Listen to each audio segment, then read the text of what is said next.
With the Battlefield 1 beta well underway at this point, here are some tips to help you guys get started using some of that heavy metal on the battlefield. First off, let's go over the three different types of tanks that you can choose from. First off is the Mark V. Now, Battlefield 1 uses these kind of simplified names for all these tanks, so the Mark V in Battlefield 1 is actually called the Landship, and it was used by all of the Allied nations.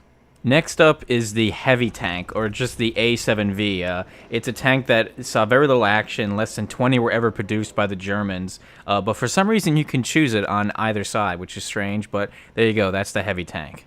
Lastly is my personal favorite tank of the three, is the light tank, otherwise known as the Renault FT-17, a French tank that all the Allies used by the end of the war, and I'll get into more detail why it's my favorite of the three tanks later. Driving these big tanks is not as difficult as it may seem. Now, tanks are relatively new at this time. I'm sure that for gameplay reasons, they aren't as difficult as they actually were in real life, but they've done a pretty good job of trying to keep it realistic, but also have it be effective in the game. With a name like Landship, it isn't going to move very quickly or be very mobile, but for World War I tanks, it's pretty good. It's right up there.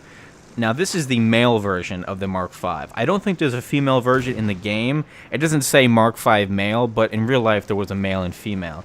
And you can tell the difference because the male has the two 5-inch guns, the female only has the two machine guns. Now, the driver of the Mark V is a very, very cool aspect to it. You can shoot out the front, as you can see right here, or you can switch to the back by hitting 2. So the driver can actually shoot machine guns at the front or back.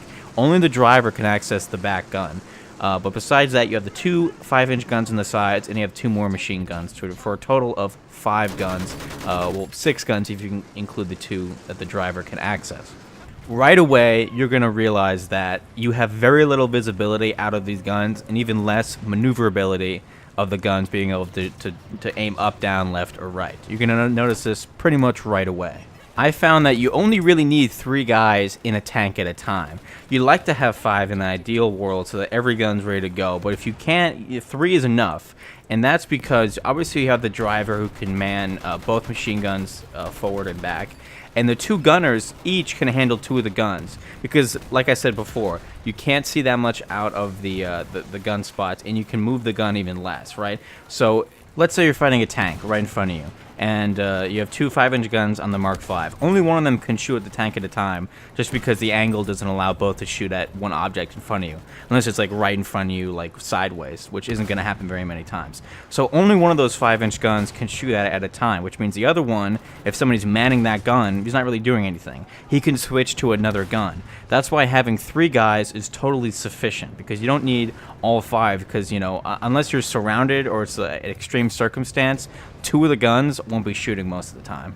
The A7V, or heavy tank, is a slightly bigger tank. It has 1 more spot, 6 different positions you can be in.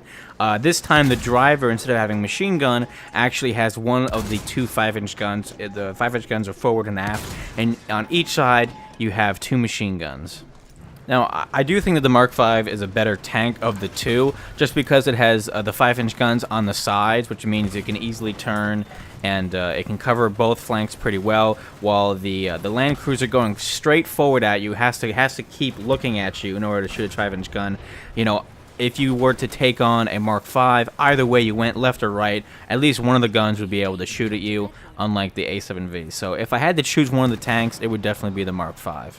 Getting into some special abilities of the tank, if you are the driver class, you can repair the tank. You can also regain more ammunition. Now, you have unlimited, in quotations, ammunition. For the driver, you just have unlimited machine gun ammo. But for the cannons on the side, you do have unlimited ammo, but it takes a while to reload. So you might have 5 5-inch shells at the ready. Then after you use those shells, you have to start reloading one after the other, and it does take a while. So it does make you try to conserve ammunition, because if you use too many, if you shoot too many shots too quickly, you won't have any ammunition. Now, there are different types of ammunition as well. For the 5-inch guns, you have the regular standard round, blowing up other tanks, blowing up walls, basically hitting anything.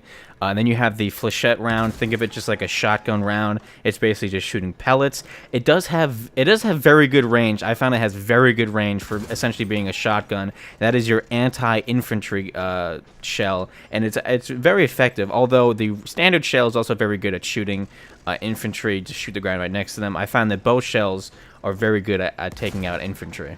And finally, we come to the Renault FT17, my personal favorite tank, the light tank. There's a few reasons why I love it in this game.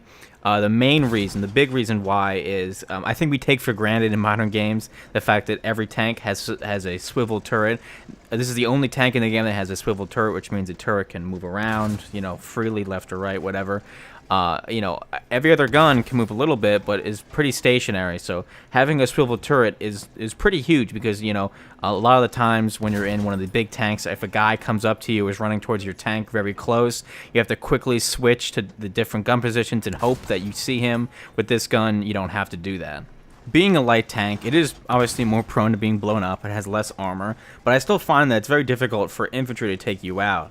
Now, tank to tank, a light tank against any of the two tanks, the land ship or the heavy tank, it's going to lose. But it's more mobile, it's faster, it has more agility, so you have to use that to your advantage, especially when facing the other two tanks. This tank is also great for the beginning of conquest rounds when you want to just rush to the objectives and take them quickly, especially on the desert map. If you've played any of the beta, you know that Objective E, or Edward as they say, is pretty, out there. It's far away from everything else. You take this tank, you run over there, you're going to basically beat anyone that comes out there. That's it for me, guys. Thanks for watching. More tips coming up soon, and I'll see you guys on the next one. Your nav? Most likely. The vehicle just disappeared.